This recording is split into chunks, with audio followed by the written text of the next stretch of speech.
Anda kembali bersama kami di Berita Pilkada. Pemirsa, sejumlah calon kepala daerah dibatalkan karena terbukti melakukan pelanggaran administrasi.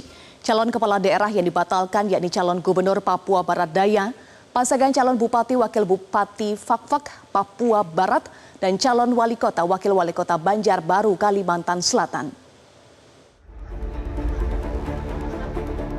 KPU di sejumlah daerah membatalkan calon kepala daerah atas rekomendasi Bawaslu karena calon yang bersangkutan terbukti melakukan pelanggaran administrasi pemilu.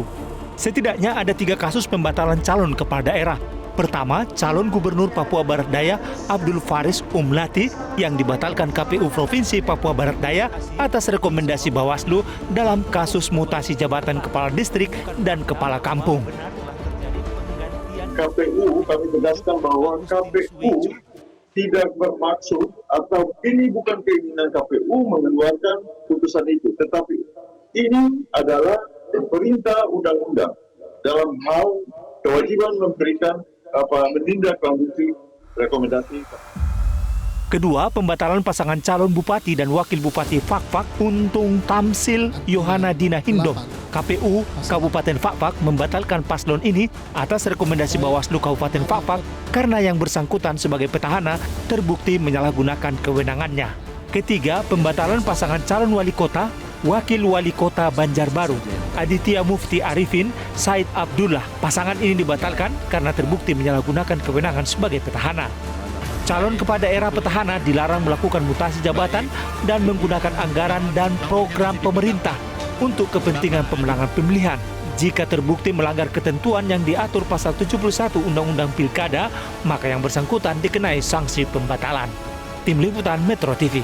Langsung kita bahas, pemirsa, terkait dengan pada Pilkada Serentak 2024 sudah ada 3 pasangan calon kepala daerah yang dibatalkan atau didiskualifikasi KPU berdasarkan rekomendasi dari Bawaslu. Lalu bagaimana kekuatan rekomendasi Bawaslu tentang pembatalan calon kepala daerah sehingga harus dilaksanakan oleh KPU? Kami membahasnya bersama dengan Komisioner Bawaslu RI 2012-2017 yang juga dosen hukum kepemiluan UKI Jakarta, Nelson Simanjuntak. Selamat sore, Bang Nelson. Selamat sore, Eva. Baik, Bang Nelson, kita bahas sudah ada 3 paslon kepala daerah di 3 wilayah dibatalkan atau didiskualifikasi oleh KPU berdasarkan rekomendasi dari Bawaslu. Sudah tepat atau belum keputusan ini, Bang Nelson? Saya kira itu sudah suatu keputusan yang sangat tepat. Saya mengapresiasi Bawaslu bisa tegas rekomendasi itu. Saya mau jelaskan dulu sedikit. Dalam pemilu ini kan kita perlu melakukan pemilu secara demokratis, yaitu berdasarkan ajas langsung, umum, bebas, rahasia, jujur dan adil. Jadi ini persoalan adilnya ini.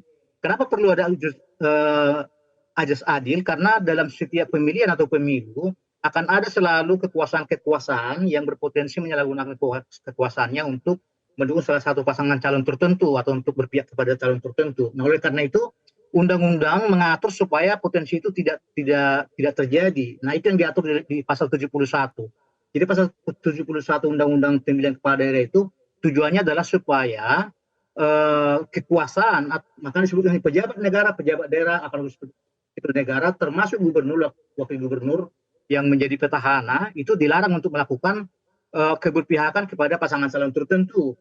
Yang kemudian di pasal 71 ayat 5 dikatakan dalam hal gubernur atau wakil gubernur, bupati dan wakil bupati, wali kota dan wakil wali kota, selaku petahana, maksudnya petahana ini dia ikut lagi berkontestasi sebagai calon kepala daerah, melanggar ketentuan sebagaimana dimaksud pada pasal yang tadi ayat 2 dan ayat 3 itu, maka dia dapat dibatalkan sebagai dikenai sanksi pembatalan sebagai calon oleh KPU provinsi atau KPU kabupaten kota yang menyelenggarakan pilkada itu. Nah, atas dasar apa? Atas dasar Bawaslu, karena Bawaslu lah yang ditugaskan, yang diberikan kewenangan untuk melakukan kajian dan memberikan rekomendasi kepada KPU apabila terjadi pelanggaran terhadap peraturan perundang-undangan pemilu. Karena tugas Bawaslu adalah bagaimana memastikan supaya seluruh proses pemilu berlangsung secara demokratis sesuai dengan peraturan perundang-undangan. Jadi saya katakan tadi Bawaslu sudah sangat tepat membuat rekomendasi ini, dan ini saya kira suatu kemajuan karena memang dalam proses pilkada kita selama ini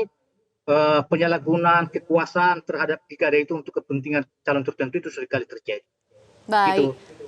Ya, Bang Nelson, ini kan pelanggaran administrasi, penyalahgunaan wewenang dari petahana. Apakah sanksi ini tidak terlalu berat, Bang Nelson, karena langsung didiskualifikasi atau dibatalkan pencalonannya? Iya, sebetulnya tidak ada yang terlalu berat.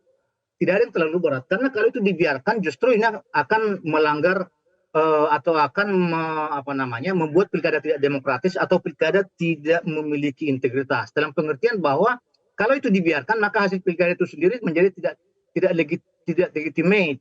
Ya, jadi hasilnya pun ya dalam pengertian bahwa orang yang terpilih adalah orang-orang yang terpilih melalui bukan sesuatu yang melalui pemilihan yang demokratis, tapi dihasilkan dari sebuah kecurangan. Oleh karena itu sebenarnya tidak terlalu berat, dan kalau tidak ada pelanggaran kan tidak harus dilakukan seperti tidak akan terjadi pembatalan sebetulnya kan.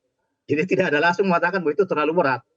Bahkan sebetulnya ada juga sanksi untuk non petahana, ada juga sanksi pidana terhadap orang-orang atau para pejabat yang menyalahgunakan kekuasaan untuk kepentingan tertentu. Tapi disebutkan di pasal yang sebagaimana disebutkan pasal 6. Tapi untuk petahana dia akan dibatalkan sebagai peserta. Ya, apakah keputusan itu sudah final atau masih ada upaya hukum yang bisa ditempuh, Bang Nelson? Kalau dalam undang-undang pilkada kita dari kerangka hukum pilkada memang tidak jelas disebutkan di situ ada upaya hukum. Tidak ada upaya hukum sebenarnya. Bahkan disebutkan di situ bahwa keputusan Bawaslu atau rekomendasi Bawaslu itu merupakan sesuatu yang final, walaupun mengikat, walaupun tidak disebutkan final. Tetapi di sepanjang undang-undang itu tidak menyebutkan apakah ada upaya hukum terhadap putusan KPU yang membatalkan peserta pilkada petahana yang melakukan pelanggaran pasal 71 ayat 3 itu. Nah, masalahnya memang dalam sistem hukum kita tidak ada larangan bagi siapapun warga negara yang mau melakukan upaya hukum. Bisa saja mereka melakukan upaya hukum kemanapun mereka kira-kira kemana yang tepat, dan nanti bisa kita lihat apakah lembaga itu merasa memiliki kewenangan untuk mengadili upaya hukum yang akan diajukan itu. Tapi sepanjang di Undang-Undang Pilkada tidak ada upaya hukum terhadap itu. Oke, nah terkait dengan sesuai dengan Undang-Undang Pilkada, artinya sudah final, sudah tidak ada upaya hukum kalau berdasarkan ini rekomendasi Bawaslu tersebut? Ya, sebenarnya final. Menurut pemahaman saya itu final, tidak ada upaya hukum terhadap itu. Tapi memang dalam Undang-Undang kekuasaan kehakiman kan ada pasal disebutkan bahwa hakim tidak boleh menolak perkara dengan alasan tidak ada hukumnya. Itu makanya saya katakan tadi bisa saja mereka melakukan upaya hukum. Nanti akan kita lihat apakah lembaga katakanlah misalnya apakah Pengadilan Tinggi Tata Usaha Negara atau langsung ke Mahkamah Agung, kita nanti akan melihat apakah mereka akan mengatakan bahwa itu adalah bagian dari kewenangan mereka atau mereka berwenang untuk mengadili itu.